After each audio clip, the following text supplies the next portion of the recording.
What's up, YouTube? Video 4 of the day. Uh, we're gonna do some Tribe Talk 2013. Um, Spring training's 8 days away. From pitchers and catchers reporting. I think the Indians play on the 21st to the 22nd of this month.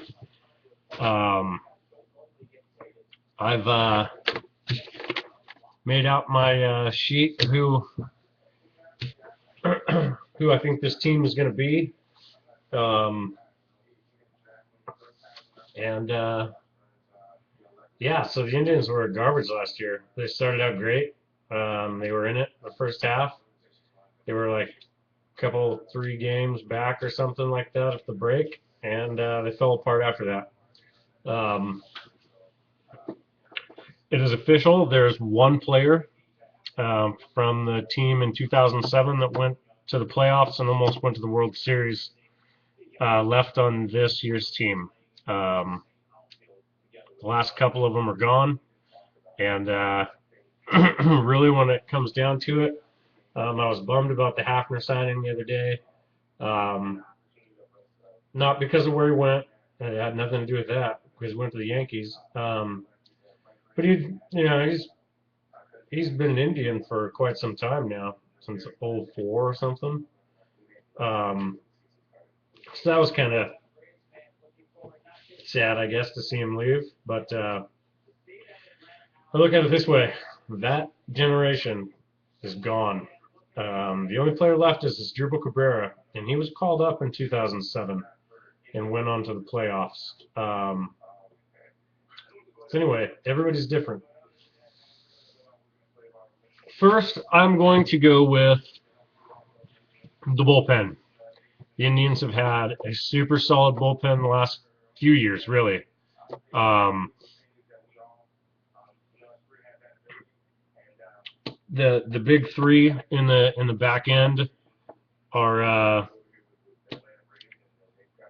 if you can make it if you can make it like this, man oh man, if you can have a lead in the seventh inning, um, our chances are real good with Joe Smith, and then in the eighth for the setup guy is Vinny Pastano, and then to close it out is pure edge Chris Perez.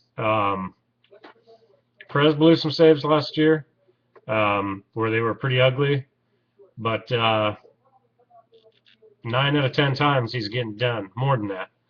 And so other guys though, you got some other relief, long relief guys. Um, I just threw out 25 names to make my team for what I think is a good possibility of actually happening. Um, I know I'm forgetting somebody too that's like a stupid one. But other guys in the pen, other than those three, I got Nick Hagedorn in the pen. He showed some flashes of being real good.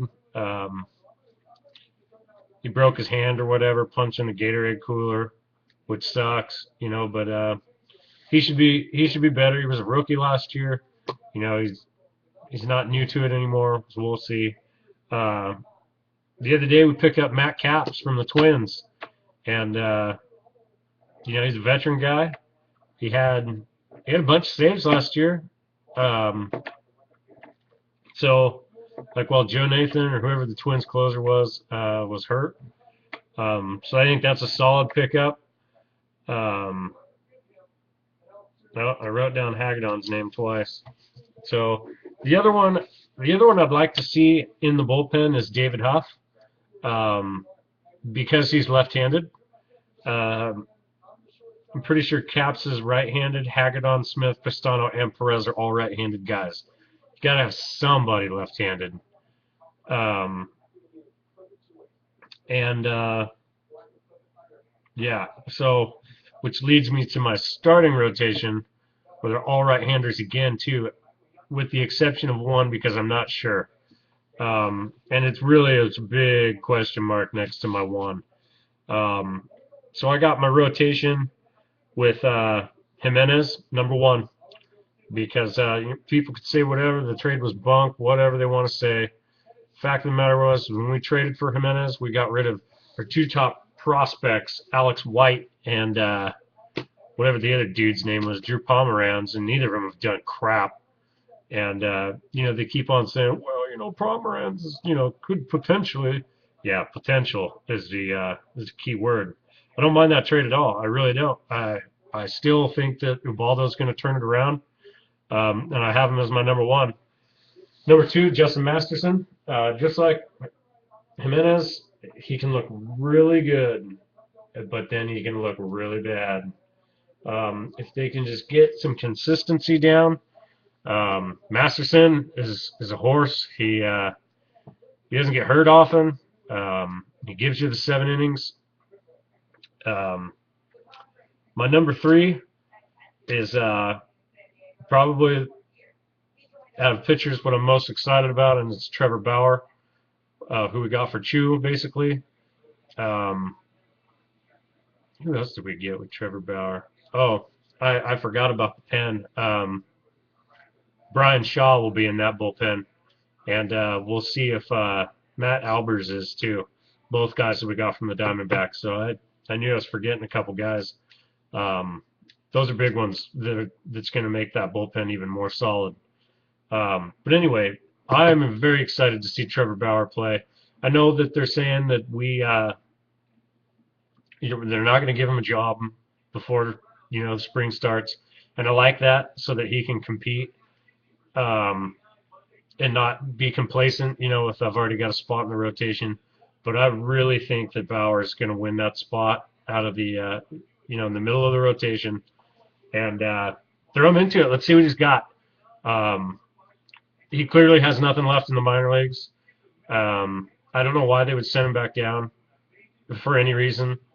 So yeah, I'm super excited about that. I got him in my 3 spot in the rotation. Number 4 is kind of a question mark, but at the same time, I'm excited to see this guy come back from Tommy John too, and that's Carlos Carrasco. We got Carrasco in the Cliff Lee deal. We got Carrasco, Jason Donald, and Lou Marson for Cliff Lee over to the Phillies. And we also sent Ben Francisco. Here goes another guy I was thinking of. And Carrasco didn't pitch last year because of Tommy John. He's going to be on some kind of an innings limit, guaranteed. But I'm excited to see what he's going to come back with. Carrasco has a lot of potential, and I think that he can be good. But we'll see. The biggest question on the team, honestly, for me is the starting pitching. The bullpen is solid. I would say one of the better bullpens in the American League. I would say all of baseball, but I don't pay attention to the National League whatsoever during the season. I'm scoreboard watching from game 1, man, and looking at standings. I can't help it. But anyway, my fifth spot, the bottom of the rotation is a toss-up between, and this could actually go a few different ways. Zach McAllister, I think, has the shoe in. He showed a lot of good stuff last year, and hopefully he continues it.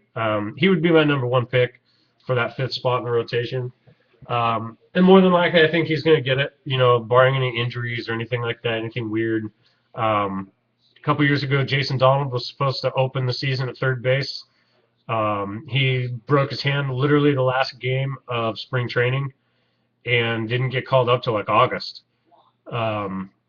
even after injury or coming back from it. So it's hard to tell. But we also picked up Scott Kazmir, who I know a lot of people are like, man, injury prone and everything. It's true, but we got him for nothing, and it's a gamble, but it's a very low risk gamble in my opinion. I felt that same way with Travis Hafner. But I like the direction that we're going. Yes, I refer to the Indians as we're because I'm a part of it. put in more emotional time than a lot of those guys playing the game. I can guarantee that. Um, Man, you look at it, I'm 32 years old. Some of these guys are early 20s. Um, yeah, that's all there's to it. I mean, don't get me wrong, this is what you guys do for a living, but this is a huge part of my life, unfortunately. Anyway, Scott Kazmir, but I also think that David Huff could make a run at that fifth spot in the rotation. We'll see. So there's my pitchers: Jimenez, Masterson, Bauer, Carrasco, and McAllister, Kazmir, or Huff for that fifth spot. My bench, I think for any Indians fan that sees this, could be a little surprising. I think that we have Marson as our backup catcher, but as everybody knows, Marson can't hit anything. Every once in a while, he'll show some fire, but nothing consistent. He's a damn good defensive catcher, but you got to be able to hit the ball too, man. Especially when you're coming up with guys on base. And we picked up Yan Gomes, who is still young. He's like 25, and it's like the polar opposite. He can hit, but he's not as good as a catcher. I think that could be a toss-up. I think Marson gets the job, but we'll see, man. I think it's a toss-up, really. Also, for infield utility, the Indians signed Ryan Rayburn, another low-risk guy, minor league invitation. I think he could make the team and be a nice little utility guy. He's done it for the Tigers, and they've been good. So I got Rayburn on my bench. My two outfielders that I have on the bench, I have Ezekiel Carrera, who I like to call Easy C. I remember when he first came up and that squeeze bunt that he laid down, suicide squeeze, and beat it out for the hit, was tremendous. It was absolutely awesome. He's fidgety. He plays a little, not like out of control, get hurt, but he drops balls in the outfield, stuff like that. Misplays them, doesn't come in hard enough, type of thing. He works on either way. The guy can steal bases. He can lay down a bunt. He reminds me a lot of Kenny Lofton without the outfielding skills. I like Carrera on the bench a lot, and I think he's got that spot locked up.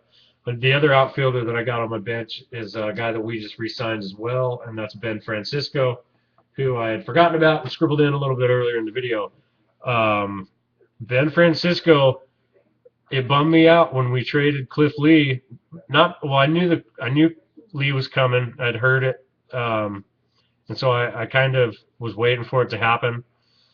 But when they sent Ben Francisco to the Phillies too, I was shocked. I was like, man, why would we get rid of Ben Francisco? Ben Francisco was a solid replacement in right field. Swisher needs a break and goes in DHs or something. Ben Francisco can fill that void, and where Carrera can't. Michael Brantley's not going to play right field. Don't get me wrong. Yeah, I mean, I think that Ben Francisco wins a spot on the bench just because he can play right field. And yeah, there's my bench: Marson, Rayburn, Carrera, Laporta, and Francisco. I forgot to say Laporta. Laporta's out of options.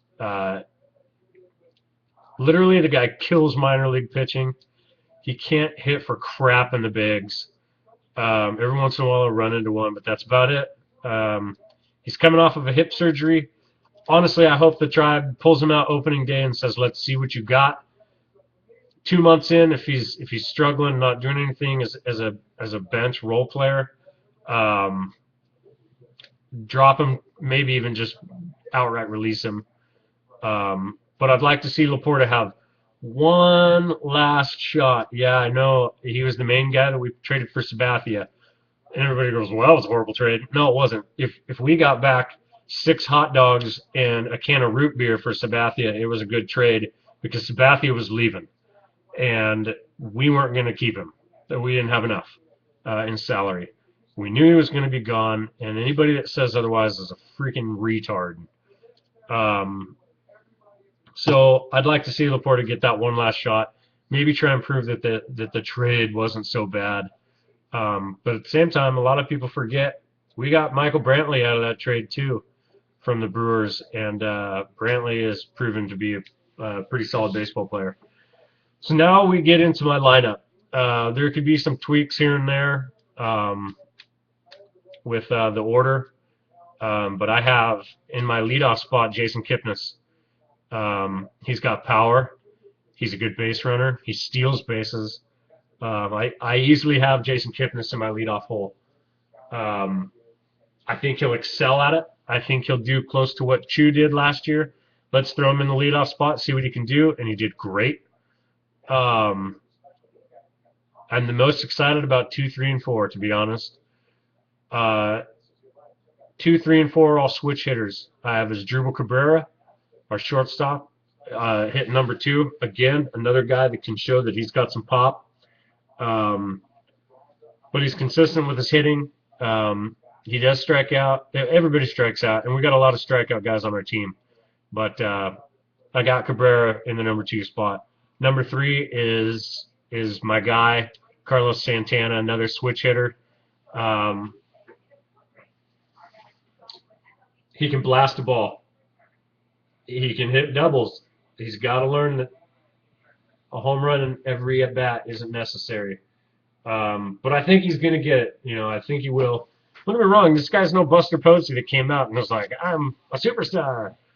I got 2 World Series. It's not. It's not like that. But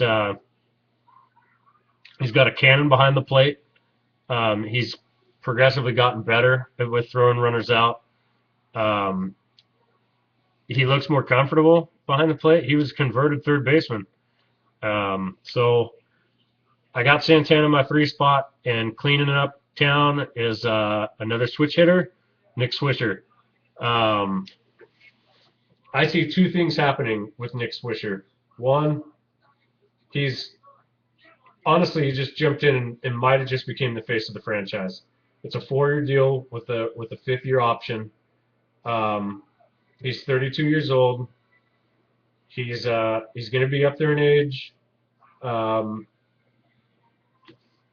I don't think that they pick up the option in 2016 or 17 or whatever it is. But Nick Swisher is going to be an awesome addition. I'm super excited. Super excited to have Nick Swisher on this team. All-around good guy, too. Next, I have, which I think is a complete underrated pickup from the Indians offseason, and that's Mark Reynolds. He strikes out a lot, don't get me wrong, but Mark Reynolds will blast baseballs, and he's consistent in hitting 25 home runs a year. That's all there is to it. Same with Swisher. Both Swisher and Mark Reynolds had more home runs apiece than our leading home run hitter. I don't even know who did it last year. So the home runs are going to go up. That's all there is to it. And it's a somewhat of a short porch out in right field, out into the bullpens. And I'm super excited about that. Mark Reynolds is going to play first base. That's all there is to that. But at the same time, can slide over to third as well. Number 6, I have Michael Brantley. Again, a guy that's a solid baseball player. He's never excelled in the leadoff spot, but he's not good enough to throw down over Cabrera, in my opinion. So I got him hitting 6th. That takes some pressure off of him, but he's still high enough up in the batting order where he's not hitting last. But I got Brantley there. He also moves to left field. Number 7, Mike Aviles, pickup from whoever he came from, the Red Sox. And Mike Aviles is going to DH, but at the same time, he's going to be super utility. You can throw him at first, short, second, or third. There's no reason that he'll ever play first base with Reynolds and Santana. and if Laporta's around, even Laporta. Um, but Santana's going to DH. Don't think that he won't. Santana's definitely going to DH. But I have, as an everyday DH, Mike Aviles when he's not playing a position. I don't think Aviles is going to sit on the bench very often, to be honest. It might come as a matchup thing. We'll see. But number 8, I have Lonnie Chisenhall, who I'm expecting big things from this year. He got hurt last year. He got off to a slow start last year. He didn't make the team out of spring because Jack Hanahan was doing really well. Hanahan's gone. And I expect a lot of stuff from Lonnie Chisenhall. I think he's going to be good. And last, rounding up my order is Drew Stubbs. And again, another guy that strikes out a lot, but he's an awesome center fielder. And this guy can steal bases. He can run into some balls here and there. So again, and I think a guy like Drew Stubbs hitting 9th, potentially, the only time you hit leadoff usually is the first hit of the game, or the first, at bat of the game.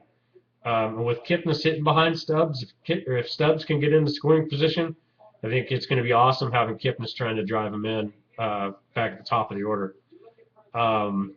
So there's all my guys, my order, my rotation, my bullpen, and my bench. And I want to honestly, the biggest acquisition in this offseason, and a lot of people can say, whatever, is the manager, Terry Francona. This guy broke the curse in Boston, boys. He won 2 World Series with him. There was a huge fallout. Don't even care. I think he's over it. I think he's past it. If you watched that interview thing that he did the other day with Costas, I watched it. It was good. I loved it. I loved sitting here and him talking. They showed old clips of him, marching around in their dugout and arguing with umps. I'm fired up, man. Francona's going to be awesome. He's a proven manager. These players are going to listen to what he says. There's never, ever going to be a time where somebody is above Terry Francona. Look, Francona's going to tell you to do something, and you're going to do it as fast as you can. That's all there is to it. I know it's going to happen. I got the good feeling about it. Francona's going to be a huge boost to this team. And, yeah, I'm super excited about it. Sandy Alomar Jr. is still the bench coach. I don't know what they're doing with first and second base. Hopefully Smitty's still on third base. I'd like to see him still there. I don't know. I have no idea. It's going to be exciting. I'm looking very much forward. I remember telling Allison, even at the end of last year, so we're not getting it. We're not going to get MLB TV next year unless something huge changes. And something huge changed. People can say what they want. I think that the Indians have a good chance. It's just as good as any team at making the playoffs, winning the division. It's the AL Central is no runaway division. It's not like we got to compete with the Angels and the Rangers and stuff like that. There's the Tigers. The Twins are not going to be good. The Royals, people could say whatever they want. The Royals aren't going to be good either. It's going to be a fight for the basement between the Twins and the Royals. I think the Royals end up 4th. Who else is on our division? White Sox. White Sox are going to suck too. They're old. They don't have Przinsky anymore, which is a huge part of their team. I don't see Adam Dunn having the year that he had last year. I know he was comeback player of the year and all, but I don't see it. I don't see Paul Konerko having the year that he had last year. And then that leaves the Tigers. And honestly, the Tigers' biggest threats are what's their names? The 2 big boys, Cabrera and Fielder, and Verlander. You can say whatever you want about the other pitchers. their closer's gone, Valverde or whatever his name is. Stupid treasure troll looking thing that hops all around like a freaking homo. That dude's gone, and there's no runaway winner in this division. The Indians were in first place for 3 months last year before they fell apart, and there's no reason that they can't do it again. And I think they're going to surprise the crap out of a lot of people. I'm super excited for this year. I'm super excited for the next few years, to be honest.